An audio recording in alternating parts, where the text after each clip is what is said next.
ഇന്ന് എന്നോടൊപ്പമുള്ള ഒരു സ്പെഷ്യൽ വ്യക്തിയാണ് കേട്ടോ. മനസ്സിലായില്ല മനസ്സിലാക്കി തരാം. കാരണം ഒരുപാട് മലയാളികൾക്ക് ഭയങ്കര ഇഷ്ടമുള്ളൊരു ട്രാവൽ വ്ളോഗറാണ്. നമുക്ക് വെൽക്കം ചെയ്യാൻ ഹിച്ച് ഹൈക്കിംഗ് നോമാഡ് മഹീനസ്. നമസ്കാരം. നമസ്കാരം.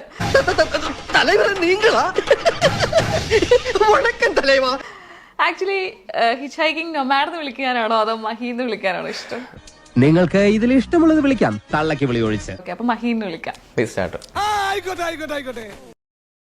ഓരോ കൺട്രീസ് ചെല്ലുമ്പോൾ നമ്മൾ അവിടെ ഒരുപാട് ആളുകളെ പരിചയപ്പെടുത്തുന്നുണ്ട്. അപ്പോൾ അവിടെ ചെല്ലുമ്പോഴൊക്കെ ആൾക്കാരോട് പ്രണയം തോന്നാറുണ്ടോ? സ്വാഭാവികം.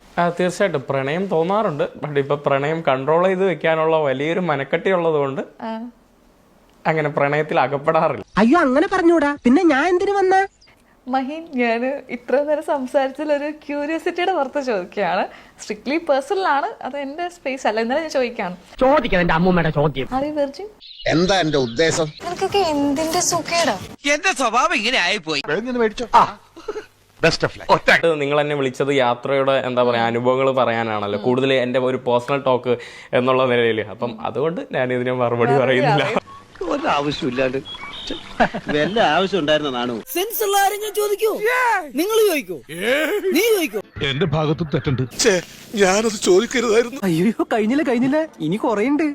V are humans. നമുക്ക് ഏത് നിമിഷവും എന്ത് വേണമെങ്കിലും വികാരങ്ങൾ തോന്നാം. നിക്ക് ഏത് റൂട്ടിലേക്കാ വണ്ടി തിരിക്കണേന്ന് എനിക്കിപ്പോ മനസ്സിലായി. ഇപ്പം സെക്സ് ആണെങ്കിൽ കൂടി നമ്മുടെ ഒരു ബേസിക് നീഡാണ്. അതെ ആ മുഖത്ത് എഴുതി വെച്ചിട്ടുണ്ട്. അപ്പൊ ഏതെങ്കിലും ഒരു സിറ്റുവേഷനിൽ കയ്യിൽ നിന്ന് പോവാറില്ലേ? അല്ലെങ്കിൽ നമുക്കത് തോന്നാറില്ലേ? അത് ഞാനൊരു ഇരട്ട വരയിട്ട ബുക്കിൽ എഴുതി തരാം, സൗകര്യം പോലെ ഇരുന്ന് വായിച്ചു. അല്ലെങ്കിൽ അങ്ങനെ ഒരു മൊമെന്റ് സംഭവിക്കാറുണ്ടോ? അങ്ങനെ